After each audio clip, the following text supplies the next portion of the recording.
말씀 제목이 구름이라고 하는 제목입니다. 구름 아시죠? 구름. 우리가 모르는 길을 찾아갈 때 잘 찾아갈 수 있도록 도와주는 게 있습니다. 그걸 뭐라 그러죠? 내비게이션이라고 합니다. 요즘은 자동차마다 이 내비게이션이 다 이제 있죠. 대부분 이제 있고 없는 사람도 이제 새로 달고 이렇게 해서 이제 보편화가 되었습니다. 우리나라에서는 1997년도에 개발이 되었다고 그래요. 제가 이제 인터넷 검색을 해봤더니 97년도에 개발이 되었는데 그 당시에는 워낙 비싸서 상용화가 되지 못했습니다. 비싸니까 못 쓰는 거예요. 그러다가 2004년도부터 저렴하게 출시가 되어서 본격적으로 사용되기 시작했다. 이렇게 이제 검색을 했습니다. 그 전에 내비게이션이 없을 때 여러분 길을 찾아가는 방법 뭐였죠? 예, 지도. 차마다 이제 지도책을 하나씩 다 이렇게 가지고 다녔죠. 근데 지도를 봐도 모르니까 가다가 차 세우고 이제 사람들한테 물어보고 또 택시 기사님이 정확하니까 기사님들한테 물어보고 또 이제 슈퍼에 들려가지고 물 하나 사고서 껌 하나 사고서 물어보고 뭐 이렇게 찾아다녔습니다. 그런데 지금은 이 내비만 켜면 뭐 이리 가세요, 저리 가세요 막 친절하게 이야기해 줍니다. 너무 친절하죠. 그래서 너무나도 이제 편해졌습니다. 운전하면서 아는 길을 찾아갈 때는 별 상관이 없는데 모르는 길을 찾아갈 때는 이 내비가 절대적입니다. 저는 내비 없으면 이제 못 찾아다녀요. 너무 친절하게 잘 가르쳐줘서. 오늘 말씀을 보니까 이스라엘 백성들이 출애굽해서 가나안 땅까지 가야 되는데 이 길은 광자길입니다. 한 번도 가본 적이 없는 길이에요. 모르는 길입니다. 자, 그러면 이때 하나님께서 이 이스라엘 백성들에게 그 목적지까지 갈 수 있도록 내비게이션을 주셨습니다. 이 당시에 내비게이션이 있었어요. 자, 오늘 말씀해 보니까 이렇게 되어 있습니다. 구름이 성막에서 떠오르는 때에는 이스라엘 자손이 곧 행진하였고 구름이 머무는 곳에 이스라엘 자손이 진을 쳤으니 이스라엘 백성들이 가나안 땅까지 가야 될 때 하나님께서 이 구름을 통해서 가라, 멈춰라 이렇게 하셨다는 것이죠. 그러니까 이 구름이 하나님께서 이스라엘 백성들이 주신 내비게이션이라고 할 수 있습니다. 18절에 보면 이걸 또 다르게 표현을 하고 있습니다. 이스라엘 자손이 여호와의 명령을 따라 행진하였고 여호와의 명령을 따라 진을 쳤으며, 그러니까 이스라엘 백성들은 하나님의 말씀에 따라 행진하였고 하나님의 말씀에 따라 멈췄다 이렇게 이야기하고 있습니다. 다시 정리하면 이스라엘 백성들은 이 구름을 보면서 이게 바로 하나님께서 우리에게 가라고 하시는 거구나 하는 하나님의 말씀으로 받아들였다는 것이죠. 구름이 떠 있으니까 하나님이 가라고 하시는구나. 그럼 출발. 또 구름이 멈추면 하나님께서 여기서 멈추라고 하시는구나. 다 스톱. 해서 거기 진을 쳤다는 것이죠. 이렇게 이제 받아들였습니다. 자, 저는 이 말씀을 묵상하면서 여러 가지에 대한 의문점들이 생겨났습니다. 이 구름에 따라서 행진하고 구름에 따라서 멈추고 말씀에 따라서 행진하고 말씀에 따라서 멈추고 어쨌든 이 구름을 이제 보면서 많은 것들을 생각을 했는데, 자, 그럼 여러분 이스라엘 백성들은 항상 뭘 봐야 됩니까? 구름을 봐야 돼요. 구름을 보지 않으면 아무것도 할 수 없어요. 아침에 일어나서 제일 먼저 하는 게 구름을 봐야 됩니다. 일을 하다가도 구름을 봐야 되고 밥을 먹다가도 구름을 봐야 돼요. 이 구름이 언제 떠오르고 언제 멈춘다는 정해진 시간이 없었기 때문에 항상 구름을 봐야 됐다는 것이죠. 그래서 22절에는 이렇게 또 이야기하고 있습니다. 이틀이든지 한 달이든지 1년이든지 구름이 성막 위에 머물러 있을 동안에는 이스라엘 자손이 진영에 머물고 행진하지 아니하다가 떠오르면 행진하였으니, 그러니까 이 구름이 이틀, 한 달, 1년 그냥 만약 머물러 있었을 때도 있었다는 것이죠. 아니 지금 가야 되는데 가나안 땅까지 빨리 가야 되는데 지금 뭐 하루 이틀이야 멈춘다는 것은 이해가 되는데 한 달 동안 구름이 멈춰 있었고 1년 동안 멈춰 있었다는 것이죠. 그러면 이스라엘 백성들은 아무것도 못합니다. 그 광야에서 그냥 있어야 돼요. 이 사람들이 거기서 뭐 머무는 동안 언제 있을지도 모르는데 거기다가 농사를 지을 겁니까? 뭐 할 겁니까? 아무것도 못한 채 그냥 구름만 보면서 1년이고 뭐 그렇게 있어야 됐다는 것이죠. 그래서 하루 이틀 뭐 한 달, 1년 구름이 멈춰 있으면 그냥 그 자리에 그냥 죽치고 있어야 되는 그런 모습들입니다. 그럼 이게 얼마나 힘듭니까? 얼마나 어려운 일이에요. 사람이 살아가면서 일정한 계획이라는 것이 있어야 되지 않습니까? 자세하게는 아니더라도 그냥 대충 내가 언제까지는 이런 일을 하고 언제까지는 또 이거 하고 그 다음에는 뭐 하고 이런 계획이 있어야 이것저것 살아갈 수 있는 계획도 생기고 뭐 준비도 하고 그렇게 하는데 근데 이 구름을 보면서 살아가는 사람들은 이게 구름이 언제 떠오르는지 언제 출발을 해야 되는지 모르니까 밥 먹다가도 구름을 봐야 되고 잠자다가도 구름을 봐야 되고 뭐 그런 형편이에요. 이게 어디 쉬운 일이겠습니까? 얼마나 번잡스러운 일이에요. 또 살다 보면 이런저런 사정이 생기기도 합니다. 갑자기 아플 수도 있잖아요. 꼼짝 못하고 그냥 움직이기 싫어가지고 그렇게 아플 수도 있고 또 여자들은 또 아이를 낳을 수 있는 그런 기회도 있습니다. 생각지도 않는 일들이 일어나는데 근데 구름이 떠오른다. 그러면 아파서 누워 있어도 출발해야 돼요. 아이를 낳다가도 출발해야 되는 그런 상황이 생길 수도 있지 않겠습니까? 어쨌든 구름이 떠오르면 가야 되니까. 이게 어떻게 이렇게 살 수 있을까요? 불안해서 살 수 있겠습니까? 구름을 보면서 구름에 따라 움직여야 된다면 이게 무슨 일이 생길지도 모르는데 언제 떠날지도 모르는데 또 구름이 떠오르면 행진, 구름이 멈추면 진을 쳤다 했는데 이 진을 친다는 이야기는 요즘으로 말하면 이제 텐트를 쳤다는 이야기예요. 일상생활을 할 수 있는 텐트 그거를 쳐서 그 안에서 이제 먹고 자고 모든 생활을 다 했다는 것이죠. 그럼 여러분 텐트를 쳐보셨나요? 저는 텐트 한번 쳐봤는데 이게 너무 힘들어요. 막 이게 폴대도 끼우고 뭐 이렇게 끼워야 되고 뭐 이게 참 힘들어요. 혼자서 하는 거는 좀 어렵습니다.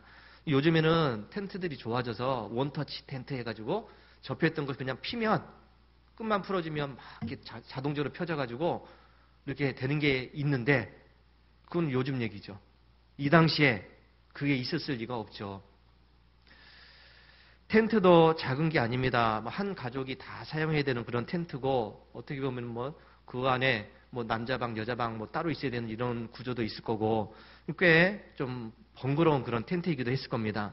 근데 이걸 쳐야 되니 기둥도 세워야 되고 또 뭐 거기에 천막도 씌워야 되고 끈을도 묶기도 하고 이것으로 끝난 것이 아니라 텐트만 치면 되는 게 아니라 그 안에 또 이제 살아가야 되니까 며칠 있을지는 모르겠지만 그래도 그 살림살이는 그래도 이제 챙겨놔야 되지 않겠습니까? 이 가재도구를 챙겨야 되는 것도 쉬운 게 아니죠.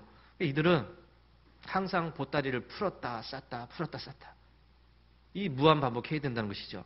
자기가 원하는 때에 출발하고 원하는 때에 멈춘 것이 아니라 언제 떠오를지 모르는 그 구름을 바라보면서 있어야 되니까 구름에 따라서 움직여야 되니까 이게 여러분 얼마나 번거롭고 힘든 일이겠습니까? 자, 또 이스라엘 백성들은 숫자가 그냥 몇백 명, 몇천 명 수준이 아니에요. 장정만 60만 명이라고 그랬습니다. 이 4인 가족을 기준으로 하면 240만 명 이상이 되는 거죠. 이렇게 많은 사람들이 구름 하나를 보면서 보따리를 풀었다, 다시 쌌다, 또 장막을 쳤다, 풀었다, 뭐 이렇게 해야 되니까 이 얼마나 힘든 일이겠습니까? 그것도 240만 명이 되는 사람들이 일사불란하게 움직여야 되는 그런 상황이에요.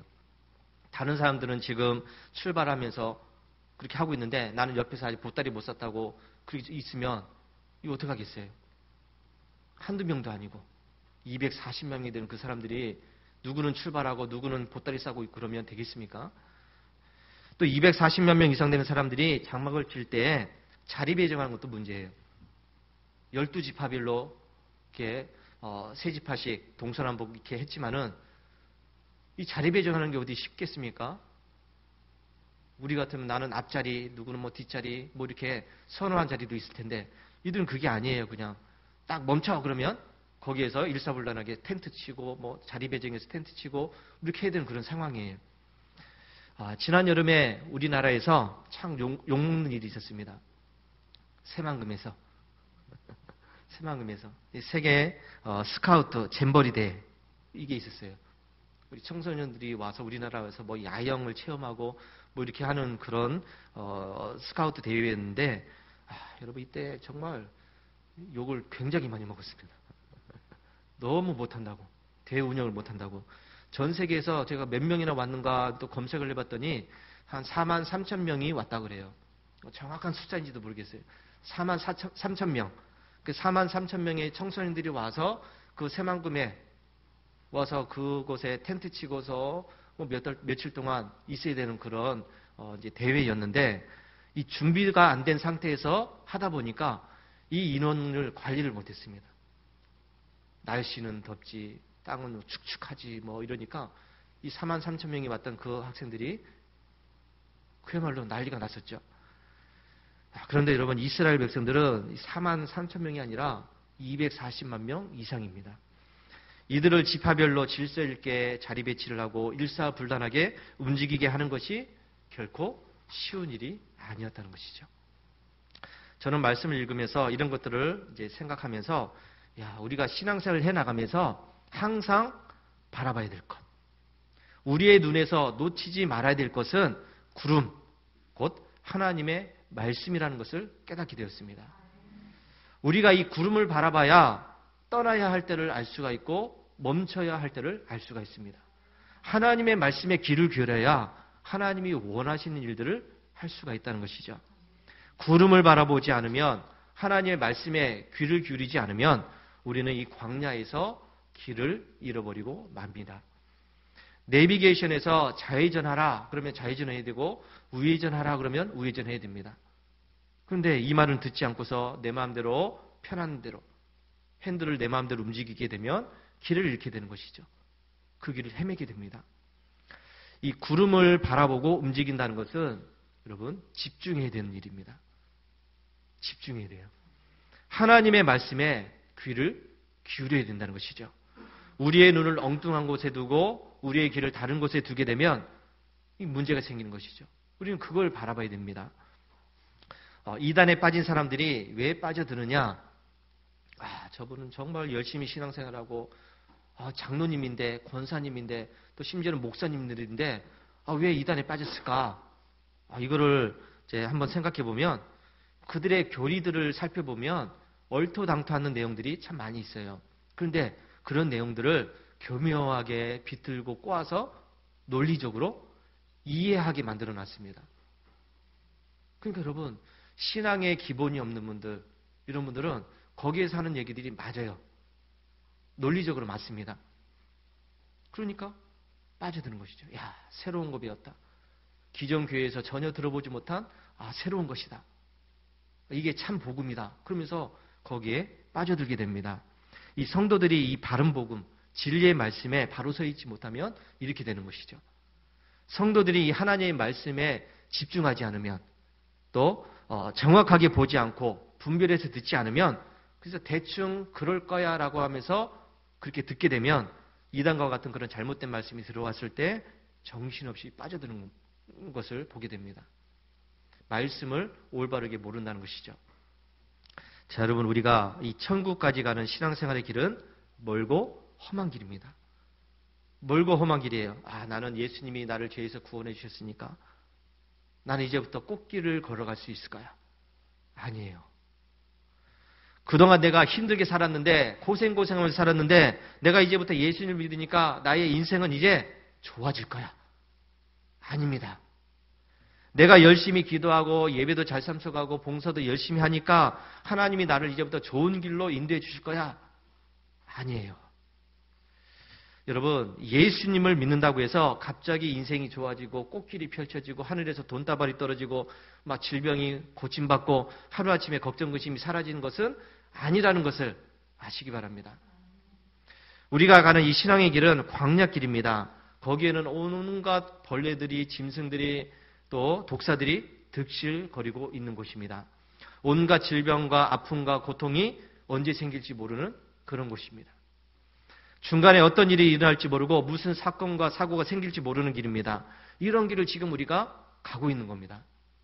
이 길을 갈 때 우리가 바라봐야 될 것은 딱 한 가지예요. 구름입니다. 하나님의 말씀입니다. 이것을 바라보고 나갈 때 힘들고 어려운 일이 생겨도 괜찮아요. 질병과 아픔이 찾아와도 괜찮습니다. 온갖 고통과 시험이 찾아와도 괜찮습니다. 하나님이 인도하시는 그 구름을 바라보는 사람만이 그 고통의 시간들을 참고 견디고 이겨내고 승리할 수 있다는 사실을 믿으시기 바랍니다.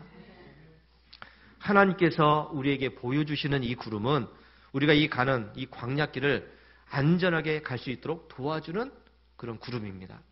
우리가 가는 이 신앙생활의 길을 평안케 하고 안전하게 지켜주고 보호해주는 하나님의 안전장치입니다. 여러분, 길이 아무리 미로처럼 꼬여있고 복잡해도 내비게이션만 있으면 목적지를 정확하게 찾아갈 수 있듯이 우리가 가는 이 신앙생활의 길을 그 길이 험하고 멀지라도 괴롭고 고통스러운 길이라고 할지라도 하나님이 보여주시는 이 구름에서 우리의 눈을 떼지 않으면 우리는 목적지까지 안전하게 갈 수 있다는 사실을 분명하게 믿으시기 바랍니다. 구름을 바라보는 것 여러분 쉬운 게 아닙니다. 항상 구름을 봐야 된다고 그랬습니다. 항상 봐야 돼요. 쉬운 게 아니에요. 번거롭고 귀찮은 일입니다. 하나님의 말씀에 귀를 기울인다는 것 그렇게 쉬운 게 아니에요. 그러나 우리가 이 구름에서 눈을 떼면 하나님 말씀이 벗어나면 우리는 길을 잃은 미아가 되고 더 고통스럽고 더 괴롭고 더 힘든 인생을 살게 된다는 것을 잊지 마시기 바랍니다. 항상 우리의 눈은 구름을 바라보고 우리의 귀는 하나님의 말씀에 귀를 기울이고 하나님이 인도해 주시는 대로 살아갈 수 있는 복된 삶이 되시기 바랍니다.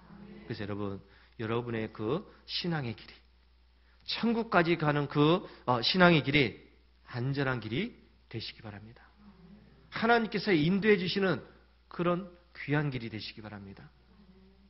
하나님께서 여러분의 삶 속에서 놀랍게 역사하신다는 거 믿으시면서 귀한 은혜의 삶을 살아갈 수 있게 되기를 주의 이름으로 축원합니다. 할렐루야.